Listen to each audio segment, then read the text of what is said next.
इस करके बिलाल हुआ ये तेरे ते उंगल चक रहे आए थे तुसा मेरे ते ही चुक दी थी। अल्लाह अल्लाह अल्लाह ओए रौला पंजा दा नहीं मसला 12 दा नहीं मसला 4 दा है। ये हमारे बेटे हजरत कारी बिलाल मुआज़ साहब, अल्लाह इनकी ज़िंदगी में बरकत फरमाए और इनकी ज़बान में अल्लाह ने जो हलावत और मिठास रखी है और ये रसूलुल्लाह सल्लल्लाहु अलैहि वसल्लम की शान में और सहाबा किराम की शान में, अज़वाज मुतहरात की शान में ये अशार बनाते भी रहते हैं, ख़ुद शायर हैं और फिर उसको ऐसे अंदाज से पढ़ते हैं कि लोगों के दिलों में वो बात उतर जाती है। अल्लाह ताला इनकी कोशिशों को, इनकी काविशों को कबूल करे और इनकी सेहत, इल्म, अमल और ज़िंदगी में बहुत ही बरकत नसीब फरमाए और इनकी दावत में भी और इनके कलाम में भी अल्लाह ज़ुल जलाल बरकत डाल दे। पिछले दिनों में इन्होंने एक नज़म पढ़ी और वो मीडिया पर वायरल हो गई। वो हमारे मजमूए में भी किसी ने भेज दी। कई दफ़ा इंसान का जो मकसद होता है ना, वो उसकी नीयत कोई ख़राब नहीं होती, मकसद और नीयत उसकी अच्छी होती है और जो अल्फाज भी बोले हों वो भी कोई इतने काबिल एतराज़ नहीं होते जितने हसद करने वाले और खामखा कीड़े निकालने वाले। कुछ लोग ऐसे होते हैं ना, आपने 2 तरह की मक्खियाँ देखी होंगी, एक शहद की मक्खी है और एक ये दूसरी मक्खी है। तो शहद की मक्खी कहाँ बैठती है? फूलों पे, खुशबूदार फूल हैं जी, चमकते फूल, उन पे बैठती है। कभी आपने शहद की मक्खी को गंदगी के ऊपर बैठती देखा? कभी नहीं देखा। और दूसरी मक्खी कहाँ बैठती है? क्यों भाई? वो बैठती गंदगी पे। इस तरह बास लोगों का मिजाज ही ऐसा बुरा बन जाता है कि वो मिफ्ताह शर, वो शर की चाबी बन जाते हैं। और जो खुश नसीब होते हैं वो मिफ्ताहुल खैर, वो खैर और बरकत की चाबी बनते हैं। जहाँ भी गुजरेंगे खैर को फैलाते जाएंगे, अच्छाई को फैलाते जाएंगे, हलाशेरी देते जाएंगे और कोई कमज़ोरी हो भी तो उसकी इस्लाह भी कर देंगे और अलग उसको बैठाकर समझा भी देंगे। लेकिन जो बदकिस्मत हो, मिफ्ताह शर हो और गंदी मक्खी की तरह हो, वो छोटी से छोटी बात भी जो जिसकी तौजीह सही भी बन सकती है उसकी तौजीह गलत बनाकर पेश करेंगे और लोगों को उसके खिलाफ उभारेंगे और अपने आप को पेश करेंगे कि जैसे मेरे पास बड़ा इल्म है। हमारे इस बेटे ने एक नज़म पढ़ी जिसमें इस तरह के अल्फाज थे। वैसे मुझे तो भाई कोई नज़में याद नहीं रहती, ना मैंने कोई याद की हैं, लेकिन मुझे मफ़हूम याद है। ये बेटे बिलाल मुआज़ ने, शेख साहब ने भी सुनी होंगी। अस्सलाम वालेकुम। तो उस नज़म का मकसद ये था कि भाई लोगों ने जो आपस में फ़िरका वारियत के झगड़े बनाए हुए और अलग अलग अपनी दुकानें बनाई हुई, एक दूसरे के खिलाफ दिलों में नफ़रत डाली हुई है, वो क्या है और उसका सबब क्या है। तो इन्होंने अशार पढ़ते पढ़ते सहाबा की अज़मत पे और अज़वाज मुतहरात की अज़मत पे, सैयदना अली रज़ी अल्लाह ताला अन्हु, उनकी लख्ते जिगर उम्मे कुलसूम जो किसकी बीवी थी? सैयदना अली के दामाद कौन थे? क्यों भाई? अरे उमर बिन खत्ताब थे। सैयदना अली के दामाद कौन थे? सैयदना उमर रज़ी अल्लाह ताला अन्हु। और जब आदमी ने अपनी बेटी कहाँ देनी होती है कहीं, तो वो अच्छी जगह और अच्छा बच्चा तलाश करता है या बुरा तलाश करता है? क्यों भाई? आपने अपनी बेटी का रिश्ता देना है, किसी को बेटा बनाना है, और बेटी का हाथ उसके हाथ में सारी जिंदगी के लिए दे देना है, तो कोई अच्छा आप रिश्ता तलाश करेंगे या अपनी बेटी की ज़िंदगी और आखिरत बर्बाद करने के लिए किसी मुनाफिक और किसी बुरे शख्स के साथ उसकी शादी करेंगे? पहले ये बताओ, अच्छे के साथ करेंगे ना? तो सैयदना अली मुर्तज़ा रज़ी अल्लाह ताला अन्हु, उन्होंने अपनी बेटी की शादी सैयदा फातिमा के बतन से, सैयदा फातिमा की बेटी और सैयदना अली की बेटी रज़ी अल्लाह ताला अन्हुम अजमाइन, उनका निकाह किया। बड़ा खूबसूरत, बड़ा खूबसीरत और बड़ा इंसान, जिसके सोच और फिक्र पर अल्लाह ने कुरान मजीद में 20 से ज़्यादा आयतें उतारी, और ऐसी शख्सियत को मुंतखब किया अपना दामाद बनाने के लिए और अपनी बेटी देने के लिए कि जिनका नाम उमर बिन खत्ताब है। तो अब सैयदना अली रज़ी अल्लाह ताला अन्हु ने अपनी बेटी के साथ दुश्मनी की या खैर खाई की है? बताइए। अगर हम सैयदना उमर पर रज़ी अल्लाह ताला अन्हु कोई तनकीद करेंगे तो ये डायरेक्ट किसके ऊपर जाएगी? सैयदना अली के ऊपर, कि अगर ये इतने ही बुरे थे, इतने ही जालिम थे कि इन्होंने सैयदा फातिमा को कत्ल किया, नाउज़ बिल्लाह नाउज़ बिल्लाह, इन्होंने उनका दरवाज़ा तोड़कर, दरवाजे को आग लगाकर उनका बाजू तोड़ा और उनका हमल गिरा दिया। अगर इतने ही बुरे थे कि ये खिलाफत के गासिब और चोर निकले, तो फिर सैयदना अली रज़ी अल्लाह ताला अन्हु को ऐसे बुरे शख्स को अपनी बेटी निकाह में देनी चाहिए थी। ये तान किस पर आएगा? ये सारा गाली गलोच किस पर आएगा? अल्लाह मुआफ़ फरमाए। ये याद रखें, मैं हमेशा कहा करता हूँ कि अगर आप लोग सहाबा का दिफा नहीं करेंगे ना, सहाबा की अज़मत, उनकी मोहब्बत, उनकी करामत अपने ईमान का हिस्सा नहीं बनाएंगे, तो फिर ना कुरान बचेगा, ना हदीस रसूल बचेगी, ना मुहम्मदुर रसूलुल्लाह सल्लल्लाहु अलैहि वसल्लम की अज़मत बचेगी, और ना अहले बैत की अज़मत बचेगी। अहले बैत भी फिर वो आप किस कटहरे में खड़ा करेंगे भाई? अगर हज़रत उमर अच्छे आदमी नहीं थे तो फिर उनको बेटी देने वाला कैसा होगा? बताइए।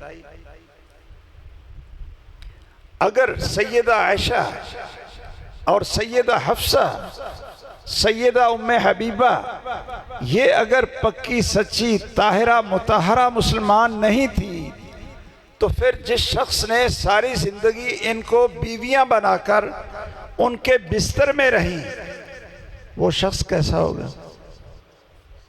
बताइए। अगर अमीर मुआविया रज़ी अल्लाह ताला अन्हु इतने बुरे थे, इतने बुरे थे जितने के लोग बनाते हैं, तो फिर सैयदना अली रज़ी अल्लाह ताला अन्हु उनके साथ सुलह क्यों करते हैं भाई? अल्लाह के दुश्मनों के साथ सुलह की जाती है। सैयदना हसन, उनके हाथ पर बैत करके पूरी खिलाफत उनकी झोली में डाल देते हैं। इसका माना ये हुआ कि ये काम उन्होंने अच्छा किया या बुरा किया? क्यों जी बताइए? अच्छा किया, और रसूलुल्लाह सल्लल्लाहु अलैहि वसल्लम ने इस काम की तारीफ की। और फिर ये दोनों शहजादे शाम में 20 साल तक सैयदना हुसैन और जब तक सैयदना हसन जिंदा रहे शाम में जाते रहे, और सैयदना अमीर मुआविया रज़ी अल्लाह ताला अन्हु से बहुत बड़ी खिदमत और तोहफे और हदिये वो इनको देते अल्लाह को खुश करने के लिए और रसूलुल्लाह की मोहब्बत में, और ये उनके तोहफे और हदिये कबूल करते। तो क्या जो शख्स उनके बाप के साथ लड़ता रहा हो और बुरा शख्स हो, इस्लाम का दुश्मन हो, तो इनको उनके हदिये और तोहफे कबूल करने चाहिए थे। ये तो सारा जो जद है वो अहले बैत के ऊपर पड़ती है।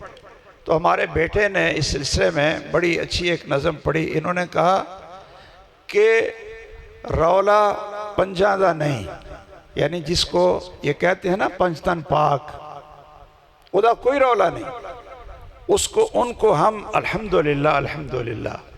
ये पांच किसे कहते हैं भाई? पांच किसे किन्हें कहते हैं? मुहम्मदुर रसूलुल्लाह सल्लल्लाहु अलैहि वसल्लम, ये गिने आप। सैयदना अली रज़ी अल्लाह तआला अन्हु, सैयदा फातिमा रज़ी अल्लाह तआला अन्हा, सैयदना हसन और सैयदना हुसैन। तमाम अहले सुन्नत के लोग और आप अहले हदीस और हर मुसलमान इन पांचों को मानता है कि नहीं मानता? इन पांचों को मानता है, इनको भी मानता है और दूसरों को भी मानता है। सही बात है ना? ये भी पाकीज़ा हैं और आपकी बीवियां भी पाकीज़ा हैं और आपके सहाब भी पाकीज़ा हैं। तो इन पांचों में तो कोई रौड़ा ही नहीं। ये इन्होंने कह दिया कि भाई पांचों में तो कोई रौड़ा ही नहीं, और 12 का भी कोई रौला नहीं, कि इसलिए कि जो वो इमाम है, यानी जिनको हमारे हजरात इमाम कहते हैं या मासूम कहते हैं, वो उनमें कौन है? सबसे पहले सैयदना अली हैं। वो हमारे सर के ताज हैं या नहीं? सैयदना अली से बुग़्ज़ रखने वाला, ईमानी बुग़्ज़ रखने वाला मुसलमान हो सकता है? नहीं। और दूसरे कौन है इमाम? सैयदना हसन रज़ी अल्लाह तआला अन्हु, वो हमारे हैं कि नहीं? और सैयदना हुसैन रज़ी अल्लाह तआला अन्हु, वो हमारे सर के ताज हैं कि नहीं? उनके बेटे अली ज़ैनुल आबिदीन, वो हमारे इमाम हैं, वो हमारे इमाम हैं। और उनके बेटे मोहम्मद बाक़िर, वो भी हमारे इमाम हैं। और उनके बेटे जाफ़र सादिक, वो भी हमारे इमाम हैं। तो हम तो उनका एहतराम भी करते हैं, बल्कि आप देखें कि हमारी किताबों में सही बुखारी, सही मुस्लिम और दूसरी जो अहादीस की किताबें हैं, इनमें सैयदना जाफ़र सादिक रहमहुल्लाह, उनकी अहादीस भी हैं, बुखारी में भी और सही मुस्लिम में भी। और सैयदना मोहम्मद बाक़िर रहमहुल्लाह, उनकी भी अहादीस हमारी सही बुखारी और सही मुस्लिम में है। और सैयदना अली ज़ैनुल आबिदीन, उनकी अहादीस भी हमारी किताबों में हैं। और सैयदना हसन और हुसैन, उनको तो हम जन्नत के शहजादे कहते हैं, रसूलुल्लाह सल्लल्लाहु अलैहि वसल्लम के फूल कहते हैं। तो इन्हां दा कोई रौला नहीं, इनको तो हम मानते हैं, इमामों को भी मानते हैं, लेकिन ऐसे मानते हैं जैसे हमें कुरान कहता है और मुहम्मदुर रसूलुल्लाह सल्लल्लाहु अलैहि वसल्लम कहते हैं। ये पांचों पाकीज़ा हैं और सारे अहले बैत भी पाकीज़ा हैं, आपकी बीवियां भी पाकीज़ा हैं। और इनमें तो हमारा कोई झगड़ा नहीं। अब झगड़ा किस में है? झगड़ा है चार में। हम कहते हैं चारों ही सही, और वो कहते हैं नहीं, एक सही, बाकी सारे ही मुनाफिक। क्यों भाई? जैसे हम आइम्मा अहले बैत को मानते हैं, पांचों को पंचतन पाक भी मानते हैं, और रसूलुल्लाह सल्लल्लाहु अलैहि वसल्लम की बीवियों को भी पाक मानते हैं। हम जब लफ्ज़ बोलते हैं तो क्या बोलते हैं? अज़वाजे मुतहरात, पाकीज़ा बीवियाँ, पाकीज़ा बीवियाँ। और उनमें 5 इनको भी शामिल कर लें, ये 17 बन गए।